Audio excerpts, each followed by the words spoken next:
There are people like myself who do know what they're saying and could do it, I think is right. I honestly think I could. Do what? What are you talking about? I think I could write for you in your vernacular because of... But what is my vernacular? Well, because I hang out with... Yeah, but what is my vernacular? What are you talking about? Well, like this hog is all on my yoke. Right, Dick. What are you talking about?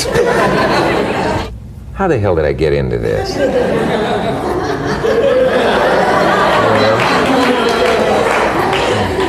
Now, there's a lot of funny stuff in this book.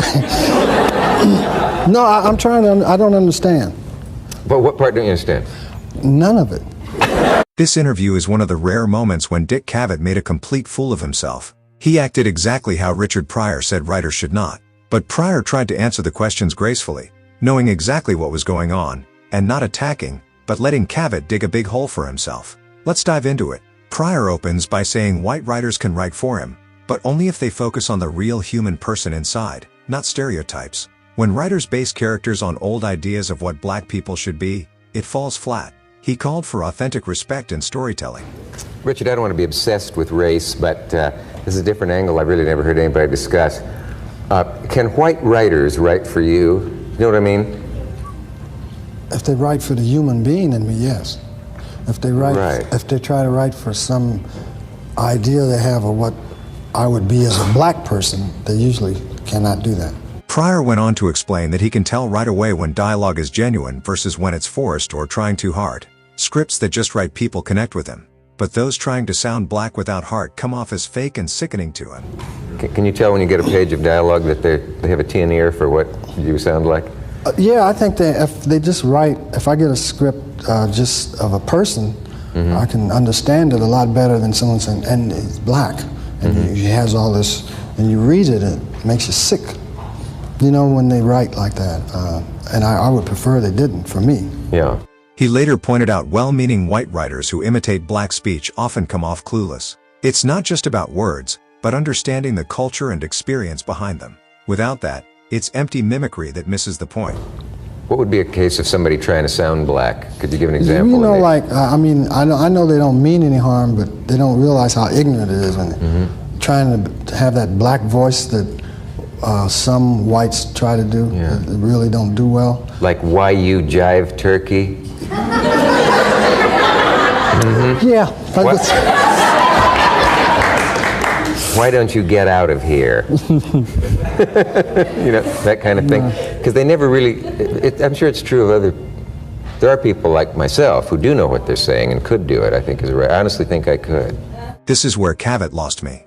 He boldly claims he could write for Pryor, but Pryor challenges him, asking what his voice really sounds like. Cavett tries to explain dialects, but it quickly gets tangled, highlighting the gulf in understanding and how privilege blinds Cavett to Pryor's authentic voice.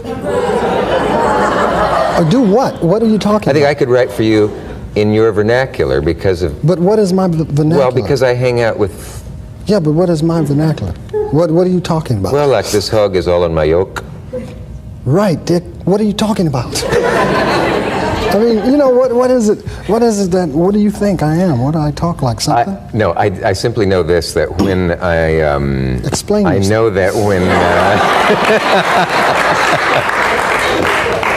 Now, you know as well as I do that if you're with a group of friends you grew up with or something, and a couple of au fait cats come about and talk, and you want to talk so they don't understand, you can, even as perhaps...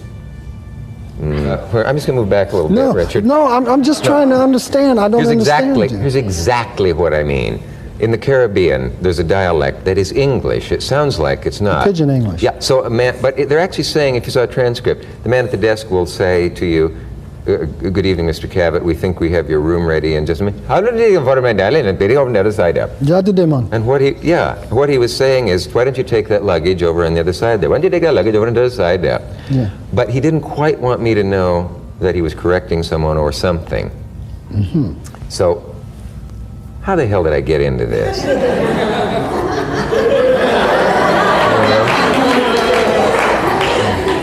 Now, there's a lot of funny stuff in this book.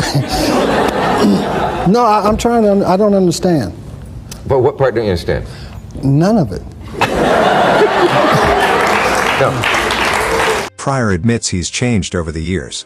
Some past interviews don't reflect who he is now. This growth is about becoming the kind of man he wants to be, with new perspectives on himself and others, showing maturity beyond the old controversies. My beginning question was, I thought, a simple, harmless one, which was, do you have the problem of a writer trying to write what he thinks is, what?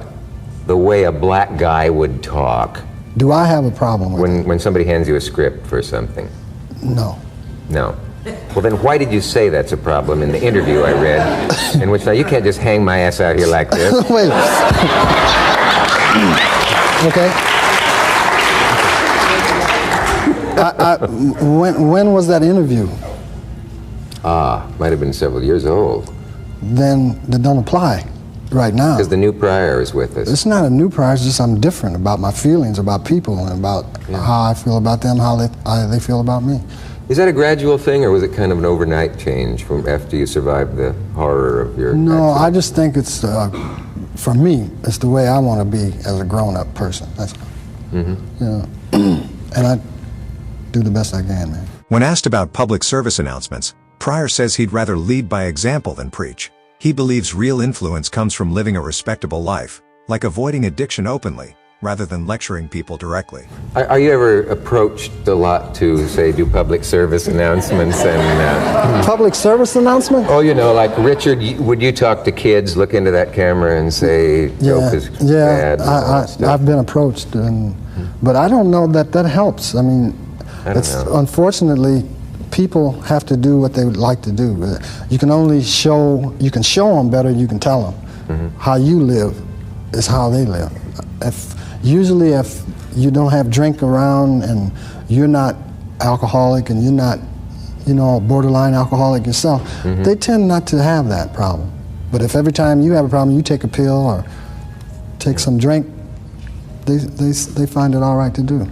Are you technically a recovered alcoholic? Technically? Or in fact? I just say that a day at a time, I try not to drink. And so far, it'll be 3 years, God's been with me. This part was awful, but likewise, Pryor handled it perfectly. Pryor honored pioneers like Dick Gregory who paved the way for him, and acknowledges stars like Eddie Murphy who are building on that legacy. He emphasizes the importance of mentorship and passing the torch in comedy and culture. How do you account for the fact that Murphy has never had any such problem? I don't know him that well. So I wouldn't account for anything about him. Is it different, though, in that if you were coming up now... Yes. If I was coming up now. Supposedly, is it an easier climate for a young comic to come up now than, say, for Eddie, from what you came through? I came through a lot. Yeah, you did. The period that I came through it was a lot in that period. You paid your dues and several other people. Yeah, there was a lot. And he doesn't have to do that because I did it. And there was no one ahead of you to do it for you? Well, for me, I mean, Dick Gregory. Dick Gregory, that's the Dick first, Gregory made it possible for me. Yeah. And someone made it possible for Dick Gregory. We just pass it on, keep passing the torch. Yeah. Pryor later talked about his film JoJo Dancer Your Life is Calling, describing it as his most serious, complex work, a drama with laughter beneath pain. He expresses pride in the film despite it being a departure from pure comedy. The name of your film? Yeah. JoJo? Dancer. JoJo, comma? Dancer, Your Life is Calling. Yeah. And I think I was right when I said it's more biographical maybe than anything you've done before? Yes, I would say that. I would say also that people coming to see this, it's not a Richard Pryor movie like Stir Crazy or something like that. It's a thinking movie. I believe that you have to stretch yourself in this. I don't think everyone will like it, but I think that I made a good film. If you like films, if you like a story that's complicated and deals with a lot of stuff, there are some laughs in it, but it's really a drama about behind the laughter. And it would be very close to, I think I read something you said about it, that it's a guy who at the peak of his career has no self-esteem or something. Am I overstating it? Or yes, you are overstating it. Or ruining it for no, you? You're not ruining it for me, but it's just that it's a different kind of movie for me. I've never done anything like this. And I don't know, I hope that I pulled it off. Did wise heads say you're making a terrible mistake, keep them laughing? No. Well, that's good. No. Yeah.